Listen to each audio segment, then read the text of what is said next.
अस्सलाम वालेकुम dear students, उम्मीद है आप सब खैरियत से होंगे। हमारा आज का जो लेक्चर है ये बहुत ही इंपॉर्टेंट है सिविल जज एस्पिरेंट्स और लॉ गेट के स्टूडेंट्स के लिए। आज के इस लेक्चर के अंदर हम order 1 code of civil procedure start करने जा रहे हैं। सबसे पहले कि CPC code of civil procedure, code of civil procedure के अंदर अगर ऑर्डर्स की बात की जाए तो more than 50 orders, near about कोई 52 ऑर्डर्स हैं। अब 52 ऑर्डर्स पढ़ने अगर आप बैठेंगे तो नियर अबाउट आपको 3 से 4 महीने लग जाएंगे उसको पढ़ने में, उसको समझने में। फिर इसका क्या अल्टरनेट सॉल्यूशन है? जाहिर सी बात है सिविल जज की पोस्ट भी अनाउंस होने वाली है। जाहिर सी बात है कि टाइम ड्यूरेशन कम है और इतनी लेंदी सीपीसी को पढ़ना थोड़ा टफ लगता है क्योंकि बल्कि सब्जेक्ट है। अब करना कुछ यूँ है कि आपने ऑर्डर 1 से लेके ऑर्डर 21 तक पढ़ना है। उसके बाद फिर ऑर्डर 37 किस चीज़ के साथ डील करता है? प्रैक्टिस में आप हैं तो आपको पता होगा। ऑर्डर 37 डील करता है समरी सूट्स के। फिर आ जाता है ऑर्डर 39। ऑर्डर 39 किस चीज़ से डील करता है? Temporary injunctions and interlocutory orders के साथ, क्योंकि ऑर्डर इसके 5 रूल्स जो हैं वो इंजंक्शंस के साथ हैं, 5 रूल्स इंटरलोकेटरी ऑर्डर्स के साथ हैं। फिर उसके बाद ऑर्डर 41 आ जाता है अपील्स का। ऑर्डर 43 भी है अपील्स का। कितने हो गए? 21, 22, 23, 24, 25। अगर आप 52 ऑर्डर्स पढ़े वो ज़्यादा बेहतर है या 25 ऑर्डर्स पढ़े वो ज़्यादा बेहतर है? अब इन 25 ऑर्डर्स से हट के ऑर्डर कुछ और ऑर्डर्स भी हैं, जैसे कि पॉपर सूट है ऑर्डर 33, प्रैक्टिस से रिलेटेड है। ऑर्डर 33 भी पढ़ लिया जाए, लेकिन ऑर्डर 33 में कोई हमें इतनी कोई मुश्किल चीज़ नहीं मिलती जो हम ये कहें कि इसको भी पढ़ाने की ज़रूरत है। देखिए, अगर मैं आपको एक एक ऑर्डर, एक एक रूल पढ़ाऊँगा, इट मीन्स कि मैं आपको खुद स्पून फिटिंग का आदी बना रहा हूँ। इट मीन्स कि मैं आपको इस चीज़ का कायल कर रहा हूँ, मैं इस चीज़ का कायल हूँ कि मैं आपको एक एक चीज़ पढ़ाऊँगा, आपने खुद से कोई मेहनत नहीं करनी। जब तक आप खुद से कोई मेहनत नहीं करेंगे, आप कोई भी सीट, कोई भी टेस्ट पास नहीं कर सकेंगे। इवन तो लॉ गेट के एस्पिरेंट्स को भी मैं यही कहता हूँ कि law GATE is all about bare acts. आज तक मैंने अल्हम्दुलिल्लाह 5 बुक्स लिख चुका हूँ, लेकिन कभी लॉ गेट पर वर्क नहीं किया। अगर अभी भी लॉ गेट पर वर्कआउट करूँ, अभी भी लॉ गेट पे कोई नोट्स, कोई गाइड लिखूँ तो अच्छी खासी सेल आउट हो सकती है। क्यों नहीं लिखता? क्योंकि लॉ गेट के लिए मैं स्टूडेंट्स को ये कहता हूँ कि आपने सिर्फ बैरेट से तैयारी करनी है। जब मैं बैरेट्स रिकमेंड कर रहा हूँ सारे लेक्चर्स के अंदर और फिर मैं उसके ऊपर गाइड लिख लूँ, इट मीन्स कि फिर मुझे जो है मैं सिर्फ और सिर्फ इसको सोर्स ऑफ अर्निंग बना रहा हूँ। सही है। कहने का मकसद ये है कि मेरा काम ये है कि स्टूडेंट्स को प्रॉपर गाइड करना, आगे मेहनत स्टूडेंट ने खुद करनी है। ऑर्डर 1 से स्टार्ट करेंगे। ऑर्डर 1 किस चीज़ से डील करता है? Parties to the suit. Parties to the suit का मतलब क्या है? पार्टीज़ टू द सूट के अंदर प्रैक्टिस के अंदर 110 की एप्लीकेशन ज़्यादा मूव होती है। सही है। अब देखें, पार्टीज़ टू द सूट, जब आप सूट एडमिट कराने जा रहे हैं सीनियर सिविल जज के पास या सिविल जज के पास, तो सबसे पहले तो आपको ये पता हो कि क्या आया कि उसके पास जुरिस्डिक्शन बनती है या नहीं बनती। सही है। जुरिस्डिक्शन किस तरीके से पता चलेगी? जुरिस्डिक्शन पता चलेगी उस पार्टी के एड्रेसेस से। ऐसा ही है। उस पार्टी के एड्रेसेस से पता चलेगी कि इसकी जुरिस्डिक्शन सीनियर सिविल जज ईस्ट के पास बनती है या वेस्ट के पास बनती है, या कौन सा जो है सिविल जज के पास लगती है। सेकेंडली, फिर आप जब सूट ड्राफ्ट करेंगे तो आप सबसे पहले क्या करेंगे? पार्टीज़ को ऐड करेंगे। प्लेंटिफ कौन होगा? डिफेंडेंट्स कौन होंगे? अक्सर आपने देखा होगा कि डिफेंडेंट्स प्राइवेट भी होते हैं और गवर्नमेंट भी होते हैं। जब गवर्नमेंट उसके अंदर डिफेंडेंट्स होते हैं तो उसको हम क्या कहते हैं? परफॉर्मा पार्टी कहते हैं। परफॉर्मा पार्टी क्यों कहते हैं उनको? कि उनका भी कोई ना कोई दूर दूर तक कोई ना कोई लिंक्स हैं इस सूट के अंदर। अब इस ऑर्डर के अंदर हम यही पढ़ेंगे कि पार्टीज टू सूट कौन होंगी, कौन कौन सूट के अंदर एड ऑन हो सकता है, कौन कौन स्ट्राइक आउट हो सकता है। ठीक है। पूरा का पूरा ऑर्डर इस चीज़ से डील करता है, पार्टीज टू सूट से। सबसे पहले ऑर्डर 1 क्या, रूल 1 क्या कहता है? रूल 1 है who may be joined as plaintiff.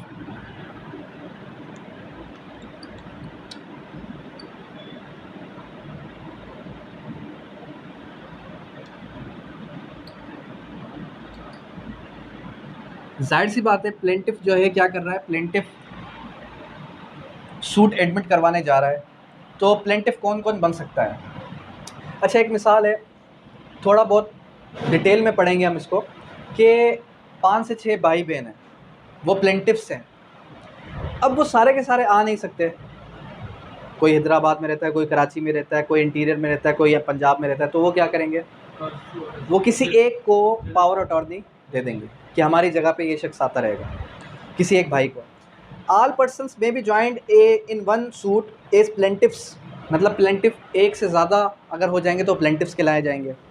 In whom any right और relief in respect of arising out the same act transaction series of acts alleged to exist whether jointly or severally alternative where if such persons brought separate suit any common question of law fact would arise। मतलब कि मिसाल के तौर पे कि property, मेरी एक property है, उस प्रॉपर्टी पे कोई ना कोई इशू रेज हुआ है, इशू रेज होने के बाद ये देखा जाएगा कि इसका जॉइंट ओनर कौन कौन है, ठीक है। क्या वो सेपरेट सूट दायर करेंगे? जाहिर सी जब वो सेपरेट सूट दायर करेंगे तो क्या होगा, तो उस पर कोई ना कोई question of law, question of fact उभर सकता है। तो फिर क्या होगा, बेहतर यही है कि वो जॉइंटली एक सूट एडमिट कर रहे हैं। तो क्लियर हो गया rule 1, who may be joint as plaintiff. Word by word पढ़ के क्यों बता रहा हूँ, वर्ड बाय वर्ड बैरेक्स के इस वजह से पढ़ के बताता हूँ ताकि आपको वर्डिंग की अंडरस्टैंडिंग आ जाए, आपको ये पता चल जाए बैरेक्स को पढ़ना किस तरीके से। अक्सर स्टूडेंट्स ये इस तरीके से कहते हैं, सिविल जज की प्रिपरेशन कर रहे हैं, 2 साल का एक्सपीरियंस भी है, हाई कोर्ट के एनरोल्ड भी हैं, वो ये कहते हैं कि सर हमें बैरेक्ट पढ़ना नहीं आता। एक ने तो ये कह दिया था कि सर बैरेक्ट होता क्या है। तो अब मुझे ये बताएं कि वो उनको इट मीन्स कि मुझे ज़ीरो से लेके चलना है। कहने का मकसद ये है कि जब मैं आपके सामने बार बार बैरेक्ट की वर्डिंग यूज़ करूँगा ना, तो ऑटोमेटिकली जब आप खुद से पढ़ने बैठेंगे, सेल्फ स्टडी करने बैठेंगे, तो फिर आप बैरेक्ट को पढ़ना सीख जाएंगे, बैरेक्ट को समझ में आ जाएगा। फिर आप कहेंगे नहीं कि सर बैरेक्ट्स किस तरीके से हम पढ़ें, वर्डिंग आपको समझ में आएगी, सही है। और सेल्फ स्टडी की टाइमिंग सेपरेट है। क्लास ले रहे हैं, मैं ये नहीं कहता कि ये क्लास की भी टाइमिंग आपकी स्टडी में काउंट होती है। स्टडी की टाइमिंग आपकी तब काउंट होगी जब आप सेल्फ स्टडी कर रहे हैं, जब आपके पास माइंड के अंदर कोई और क्वेश्चंस नहीं है, सिर्फ और सिर्फ स्टडी ही स्टडी है। ये क्लियर हो गया। उसके बाद अगर हम इसके कुछ रेफरेंसेस देख लें तो order 1 deals with the joinder, non joinder, miss joinder of parties. Parties are persons who names appears on the record of the suit, plaintiffs and defendant। अब यहाँ पर जब हम कमेंट्री पढ़ते हैं तो कमेंट्री के अंदर सबसे पहले ये बताया गया कि order 1 parties to the suit का मतलब क्या है, जो मैंने अभी आपको बताया, एक एक चीज़ बताई। एक एक चीज़ जब मैंने आपको क्लियर की तो उसमें मैंने आपको क्या बताया, उसमें मैंने आपको एक चीज़ ये क्लियर की कि पार्टी टू द सूट कौन होगा। देखिए पार्टीज टू द सूट, अक्सर आपने वर्डिंग देखी होगी, party to the suit. Party to the suit कौन होता है? प्लेंटिफ्स या डिफेंडेंट्स, सही है। अब यहाँ पर क्या कह रहा है कि नॉन जॉइंडर भी होगा, मिस जॉइंडर भी होगा और जो है आपका जॉइंडर भी होगा। उसके बाद any right of relief. Any right of relief का मतलब क्या है कि किसी शख्स का किसी भी किस्म का कोई रिलीफ बनता है, किसी भी किस्म का कोई रिलीफ बनता है, तो उसको हम क्या कहेंगे, उसको हम ऐड कर देंगे पार्टीज टू द सूट के अंदर। नेक्स्ट रूल आ जाता है आपका, अच्छा मिसाल के तौर पे अगर एक से ज़्यादा प्लेंटिफ्स हैं और वो सेवरली एक ही क्लेम कर रहे हैं, एक ही प्रॉपर्टी को क्लेम कर रहे हैं, तो क्या वो जॉइंट हो सकते हैं एक ही सूट के अंदर? Where the number of persons are entitled to individual right और relief arising out the same transactions they may joint together as co plaintiffs provided any common question of law would arise. मतलब question of law अगर उस पर arise हो, question of fact arise हो तो वो अलग चीज़ है, लेकिन को प्लेंटिफ्स बन सकते हैं वो, उसको हम क्या वर्ड यूज़ करेंगे? को प्लेंटिफ्स। नेक्स्ट पे आए आप, ऑर्डर 1 रूल 2। ऑर्डर 1 रूल 2 क्या कहता है? Power of court to order separate trials.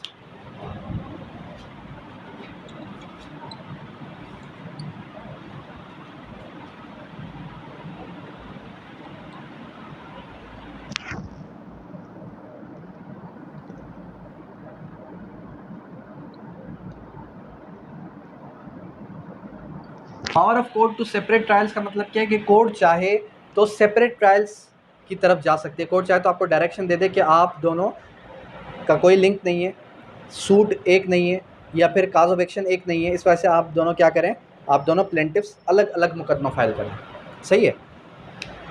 अब इसके अंदर क्या कह रहा है कि where it appears to the court that any joinder of plaintiffs may embarrass और delay the trial of the suit, delay the trial of the suit. इससे एक चीज़ ये क्लियर हो गई कि सिविल भी ट्रायल होता है।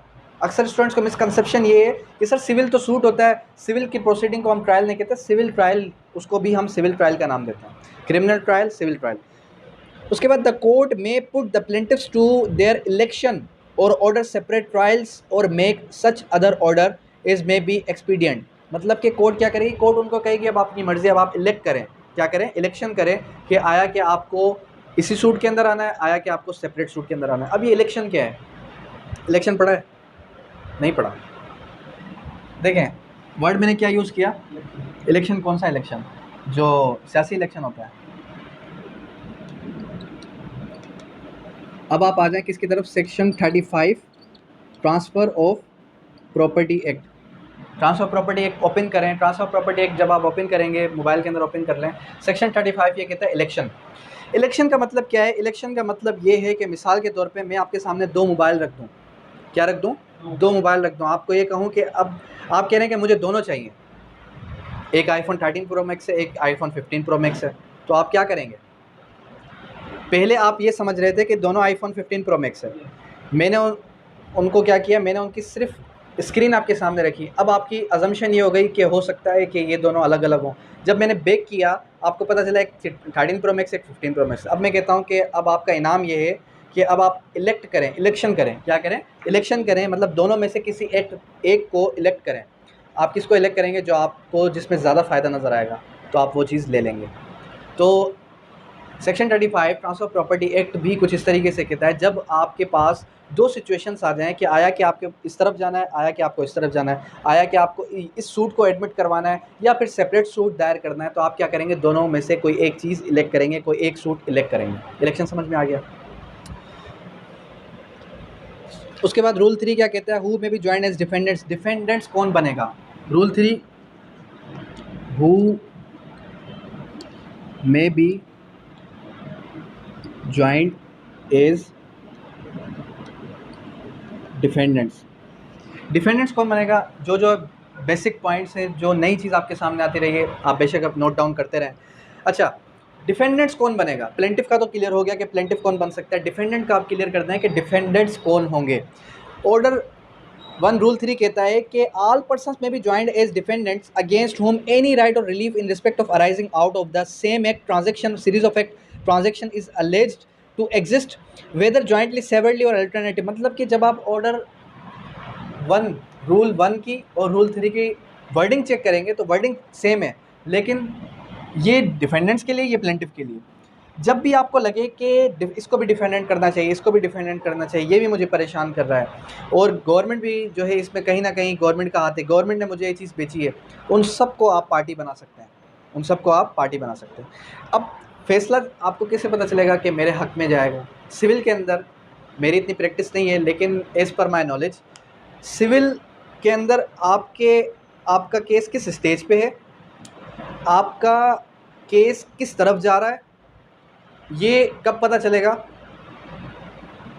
ये तब पता चलेगा जब अपोजिट पार्टी डब्ल्यूएस जमा करवाएगी। तब एक एडवोकेट को क्लियरिफिकेशन होती है कि मेरा सूट कितना स्ट्रॉन्ग है। समझ रहे हो?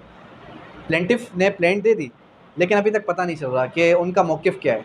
जब तक उनका मौक़िफ़ कोर्ट के अंदर आएगा नहीं, तब तक हम एक्सेप्ट कर ही नहीं सकते, हम अजम्पशन कर ही नहीं सकते कि हमारा केस किस तरफ जाएगा, हमने कितनी प्रिपरेशन करनी है अपने केस की। सही है? अच्छा, उसके बाद क्या आ जाता है? ये रूल किसके लिए बात कर रहा है? डिफेंडेंट्स के लिए, कि कौन कौन डिफेंडेंट बन सकता है। क्लियर है? उसके बाद आ जाता है defendants. Order 1 rule 1 deals with the joinder plaintiff आ गया। Rule 4 court may give judgment for against one और several defendants.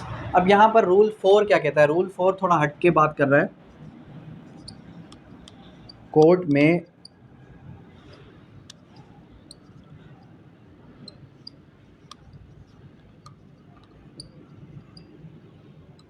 Against one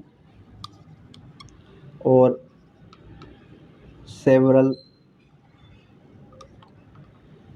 defendants. Order 1 rule 4 क्या बात कर रहा है? ऑर्डर 1 रूल 4 ये बात कर रहा है कि कोर्ट चाहे तो सबके खिलाफ डिक्री पास करे, किसी एक के खिलाफ करे। ठीक है?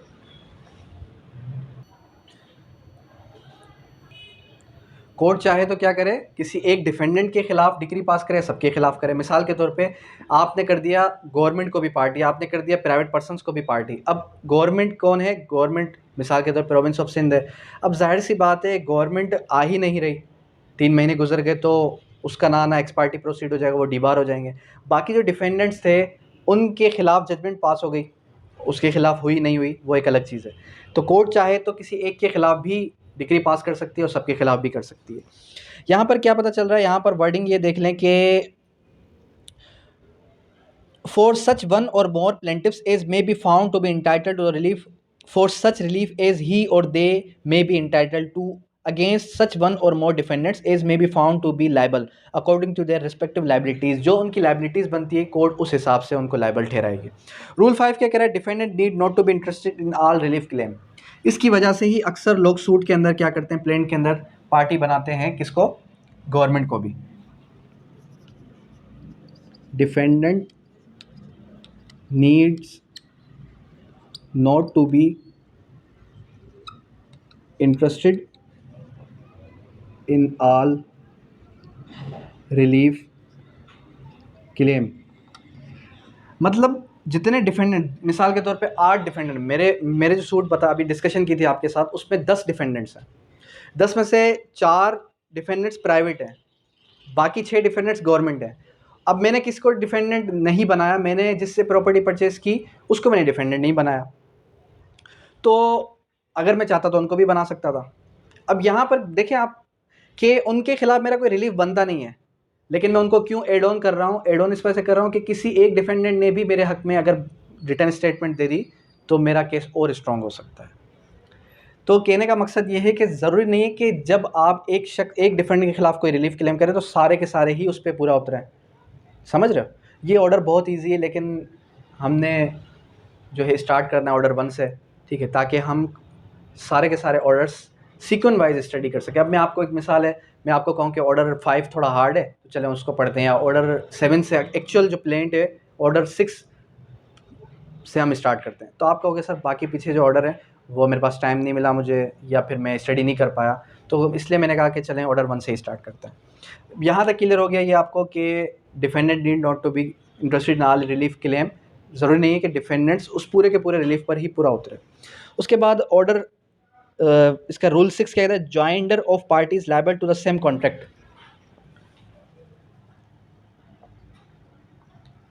Joinder of parties liable to same contract. इसका क्या मतलब है? इसका मतलब कुछ ये है कि जब आप रूल 6 पढ़ते हैं, the plaintiff may add his opinion joint as parties to the same suit all और any person severally jointly liable to one contract. मतलब कि एक आपने क्या किया, 4 बंदों के साथ कॉन्ट्रैक्ट किया, आपने एक का नाम ऐड नहीं किया था, फिर आप चाहें तो उसको भी ऐड ऑन कर सकते हैं, चारों को भी ऐड ऑन कर सकते हैं. ठीक है. अब आपको लगा कि जो मिस्टर मुजम्मिल है उसका भाई यहाँ पाकिस्तान में, और वो जो है कॉन्ट्रैक्ट के अंदर जॉइंटली एड ऑन हुआ था, तो आप उसको भी एड ऑन कर सकते हैं और रूल 6 के तहत. उसके बाद रूल 7 क्या कहता है? When plaintiff is in doubt from whom redress to be sought. जब प्लेंटिफ किस में हो? डाउट में हो कि मैंने किस किस को पार्टी बनाना है. प्लेंटिफ किस में है? Plaintiff in doubt. मिसाल के तौर पे कि आपने क्या किया, आपने एक शख्स से प्रॉपर्टी परचेज़ की, लेकिन प्रॉपर्टी परचेज़ करने के बाद पता चला उसकी बहन भी उसमें को शेयरर है, उसका भाई भी उसमें को शेयरर है, और जब आप जाते हैं उसके शॉप पे जो आपने परचेज़ की, वहाँ पे तो किराएदार बैठा हुआ है. अब किराएदार का कोई रिलीफ बनता है? नहीं बनता. आप क्या करते हैं? आप कहते हैं कि इसको भी ऐड करो, क्योंकि वहाँ पे तो मौजूद ही नहीं है. ठीक है. आप किस में है? अब आप यहाँ पर डाउट क्रिएट हो गया आपको कि आया कि जो प्रॉपर्टी मैंने परचेज़ की थी वो प्लेंटिफ की थी, जो जिससे मैंने परचेज़ की थी ओनर से, तो वो ओनर उसका एक्चुअल ओनर था भी या नहीं भी था. यहाँ पर आपको डाउट क्रिएट हो गया ना. तो जब आपको डाउट क्रिएट हो जाए तो आप सबको पार्टी बना सकते हैं, जिसको आपको लगता है. उसके बाद रूल 8 क्या कहता है? 1 पर्सन में सू और defend on behalf of all of the same interest. वही बात आ गई. 1 पर्सन में सू और defend on behalf of all person. सारे के सारे डिफेंडेंट्स को मौजूद होने की ज़रूरत नहीं है, सारे के सारे प्लेंटिफ्स को आने की ज़रूरत नहीं है. वो क्या करेंगे? किसी एक को जर्नल पावर ऑफ अटॉर्नी दे देंगे. अब ये पावर अटॉर्नी क्या होता है? पावर अटॉर्नी की काइंड्स कितनी है पता है? पावर ऑफ अटॉर्नी कितने? How many kinds are there of power of attorneys? एक सब general power of attorney, sub power of attorney, एक special power of attorney and बस यही है. हाँ यही है. एक होता है स्पेशल पावर ऑफ अटॉर्नी। अक्सर लोग वकालतनामे को स्लैश करके पावर लिख देते हैं, वो भी एक किस्म का पावर ऑफ अटॉर्नी है, वो है स्पेशल पावर ऑफ अटॉर्नी।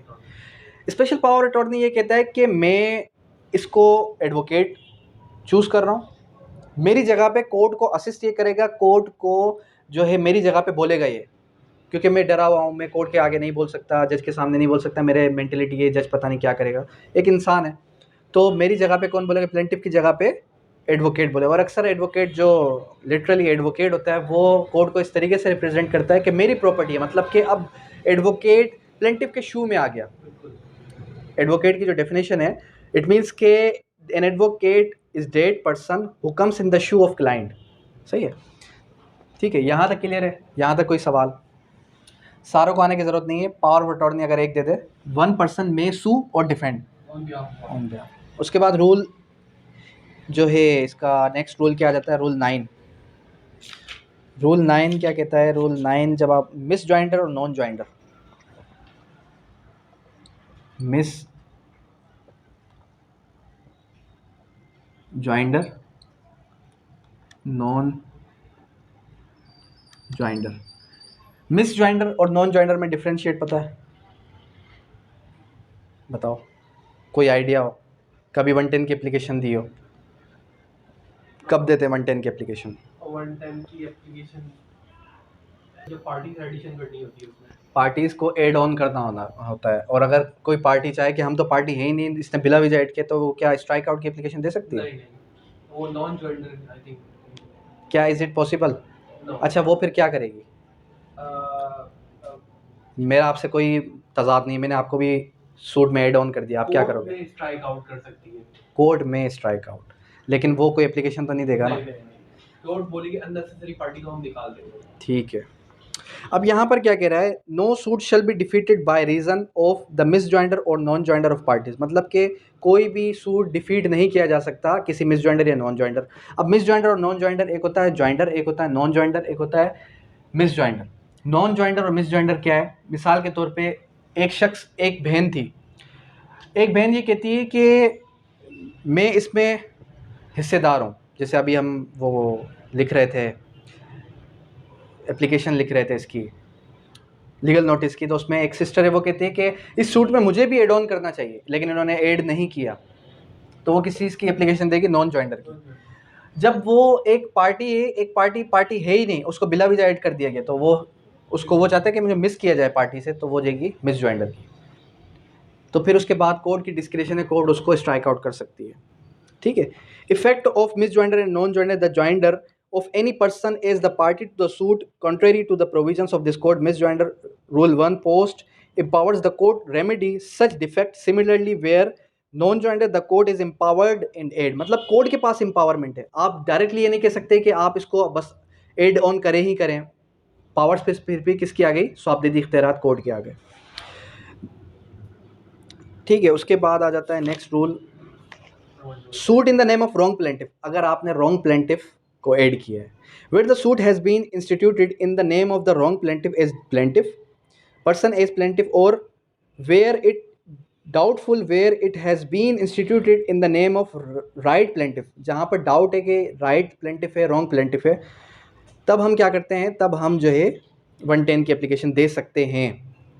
लेकिन अक्सर 9 की जगह भी 110 हर जगह पे 110 लगती है, क्योंकि प्रैक्टिस ऑफ द कोर्ट कुछ और है, थ्योरी कुछ और है। ऐसे ही है। ठीक है।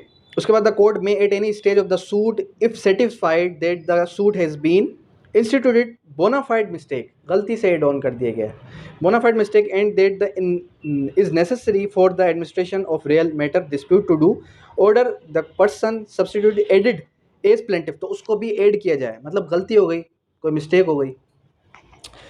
कोर्ट में स्ट्राइक आउट और एड पार्टीज। अब वही आप वाली बात, सब रूल 2 के अंदर लिखिए, द कोर्ट में at any stage of the proceedings either upon और without the application of either party, मतलब जहां पर कोर्ट को लगता है खुद से, कोर्ट के पास कौन से सुओ मोटो पावर्स हैं, and on such terms as may appears to the court to do just other order that the name of any party improperly joint, उसको इम्प्रॉपरली ज्वाइन किया आपने, वेदर द प्लेंटिफ और डिफेंडेंट बी स्टक आउट, तो उसको आप stuck out करते हैं।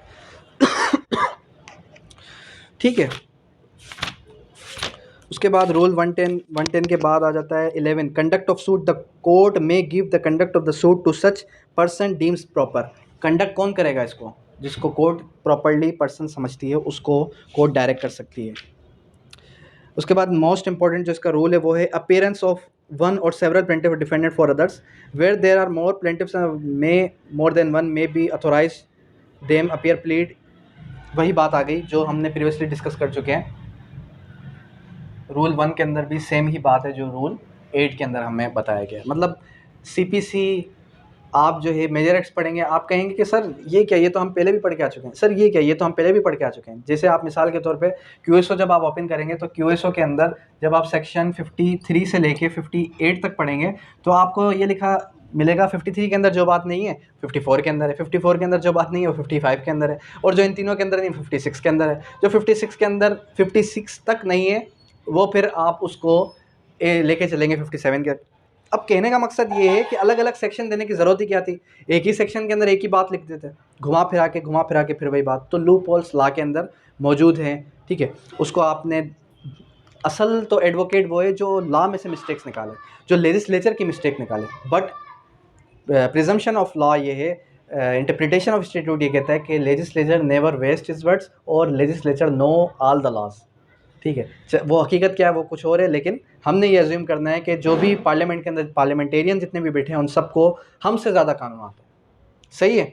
अब यहाँ तक मैं समझता हूँ कि कोई ऐसी कोई रूल नहीं होगा जो आपको अभी तक समझ में नहीं आया होगा। बहुत इजी रूल है, बहुत इजी ऑर्डर है आज का ऑर्डर 1। ऑर्डर 1 के अंदर सिंपल ही था ये क्या, पार्टीज़ टू द सूट कौन कौन एड ऑन हो सकता है, पार्टीज़ टू द सूट में कौन कौन डिफेंडेंट बन सकता है, कौन कौन प्लेंटिफ बन सकता है, और क्या कोई शख्स सारों की जगह पे एक शख्स आ सकता है या नहीं आ सकता, ठीक है। ये हमारा आज का ऑर्डर था। कल हम इंशाल्लाह ऑर्डर 2 से ऑनवर्ड चलेंगे। ऑर्डर 1 अभी यहाँ तक कोई भी क्यूरी कोई भी सवाल हो तो आप कर सकते हैं। Thank you, that's all.